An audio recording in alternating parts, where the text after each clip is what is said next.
আপনার পার্সোনাল এবং প্রফেশনাল ডেভেলপমেন্টের জার্নিতে আমি ইশরাত শবনম আপনার সাথেই রয়েছি। পৃথিবীর সকল মানুষের অনেক অভ্যাস, অনেক দৈনন্দিন আচার আচরণ, ব্যবসায়িক স্ট্র্যাটেজি, এই জিনিসগুলো নিয়ে আমরা প্রতিনিয়তই প্যাশনেট স্পিরিটে আপনার সাথে শেয়ার করতে চেষ্টা করি।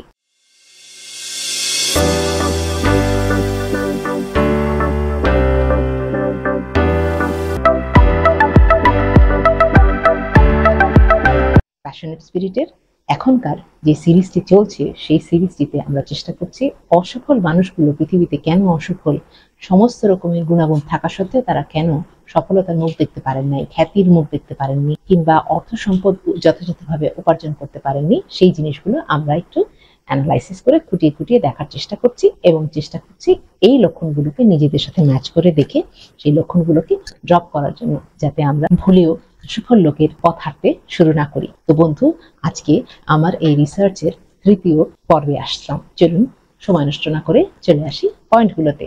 তো বন্ধু, সাধারণত অসফল মানুষদের মধ্যে দেখা যায় তারা অত্যন্ত ইগোইস্টিক হয়ে থাকেন, অর্থাৎ তারা এক ধরনের গোয়ার্থমি নিয়ে নিজের আইডিয়াকে এমনভাবে প্রমোট করতে চেষ্টা করেন যে হচ্ছে তার আইডিয়াই বেস্ট।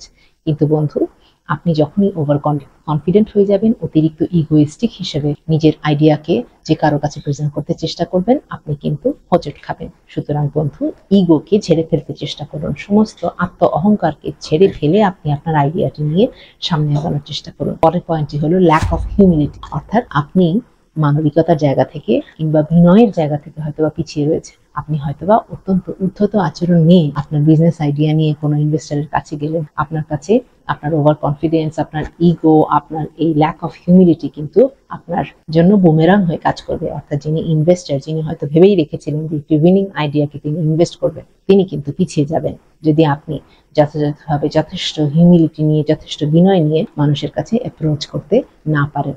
এরপরের পয়েন্টে আসি, যারা অসফল তারা একটি স্কিলকে ল্যাক করেন, সেটি হচ্ছে না বলার ক্ষমতা।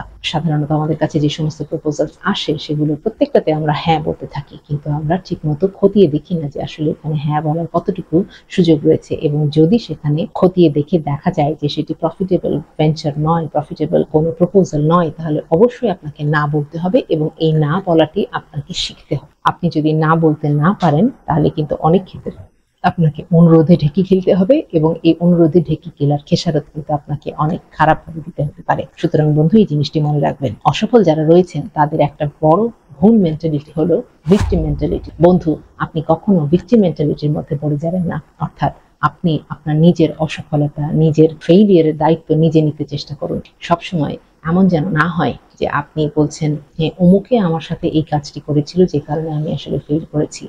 এমন নয়, আপনাকে দায়িত্ব নিতে হবে যে আসলে অন্য একজন আপনাকে কোনো একটি কাজ করতে বললেও আপনি ঠিকভাবে চিন্তা ভাবনা না করে, অ্যানালাইসিস না করে, মার্কেট স্টাডি না করে আপনি অন্যের আইডিয়াকে সহজেই গ্রহণ করে নিয়েছিলেন। সুতরাং বন্ধু, ভিকটিম মেন্টালিটির মধ্যে থাকবেন না। এবং আপনি যদি বলেন যে হচ্ছে আপনার পরিবারের যারা লোক রয়েছে তারা আপনাকে সাপোর্ট করেনি, আপনি সেই সাপোর্টের জন্য বাইরে যেতে পারতেন, সেটি আপনি করেননি, আপনি আপনার বুদ্ধি খাটাননি, আপনি আপনার শ্রমকে যথাযথভাবে ব্যবহার করেননি, সেই দোষ কিন্তু অন্য কারো নয়। সুতরাং বন্ধু, ভিকটিম মেন্টালিটি থেকে বেরিয়ে আসুন।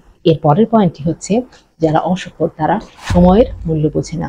অর্থাৎ বন্ধু, আপনার মাথায় যদি আজকে কোনো আইডিয়া থেকে থাকে তাহলে আপনি আজকে থেকে এটি নিয়ে কাজ করতে শুরু করুন, রিসার্চ করতে শুরু করুন। এর প্রেক্ষিতে কোথায় কোথায় লোন পাওয়া যায়, কোথায় কোথায় মানি রিসোর্স অ্যাভেলেবল রয়েছে, আপনার কি কি যোগ্যতা রয়েছে ওই কাজটি করার জন্য, এই বিষয়গুলো নিয়ে কিন্তু আপনাকে সময়ে উপযোগী ভাবেই স্টেপগুলো নিতে হবে। সুতরাং বন্ধু, সময়কে ভ্যালু করতে শিখুন।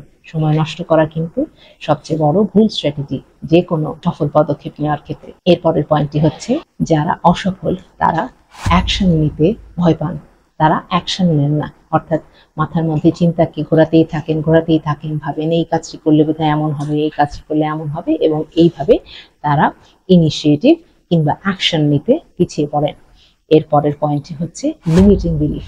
বন্ধু, আপনাকে কিন্তু আপনার লিমিটিং বিলিফ থেকে বেরিয়ে আসতে হবে। আমরা সবাই কিন্তু আমাদের সফলতার যে জার্নি, যে পার্সোনাল ডেভেলপমেন্ট কিংবা প্রফেশনাল ডেভেলপমেন্ট জার্নি আছে, সেখানে কিন্তু এমন অনেক কিছুই থাকতে পারে যার সবটুকু আমরা সম্পূর্ণরূপে পারি না। কিন্তু এমন যদি ভেবে নিই যে আমি এই কাজটি পারি না, সুতরাং আমাকে দ্বারা এই কাজটি হবে না, এমন হলে চলবে না। প্রয়োজন হলে আপনি ট্রেনিং নিন, প্রয়োজন হলে আপনি নিজের ডেভেলপমেন্টে ইনভেস্ট করুন, প্রয়োজন হলে আপনি লোক নিয়োগ করুন, কিন্তু আপনি এই লিমিটিং বিলিফ থেকে বেরিয়ে আসুন যা আপনি ভাবছেন যে আপনি পারেন না, আপনি নিশ্চয়ই পারেন। কিন্তু আসলে আপনি সেই লিমিটিং বিলিফের কারণে আপনার ব্রেনকে বারবার করে এই একই জিনিস ফিড করছেন, প্রোগ্রাম করছেন যে আসলে আমার দ্বারা হবে না। সুতরাং বন্ধু, আপনার দ্বারাই হবে, কিন্তু আপনি এই অসফলতার যে সমস্ত লক্ষণ বললাম, অসফল মানুষের যে লক্ষণগুলো বললাম, এই লক্ষণগুলো নিজের মধ্যে থেকে ঝেড়ে ফেলে একবার যারা সফল তাদের সেই স্ট্র্যাটেজিগুলো, তাদের যে দৈনন্দিন রুটিনগুলো, তাদের ফাইন্যান্সিয়াল প্র্যাকটিসেসগুলো, এই জিনিসগুলোকে ফলো করতে চেষ্টা করলে নিশ্চিতভাবে আপনি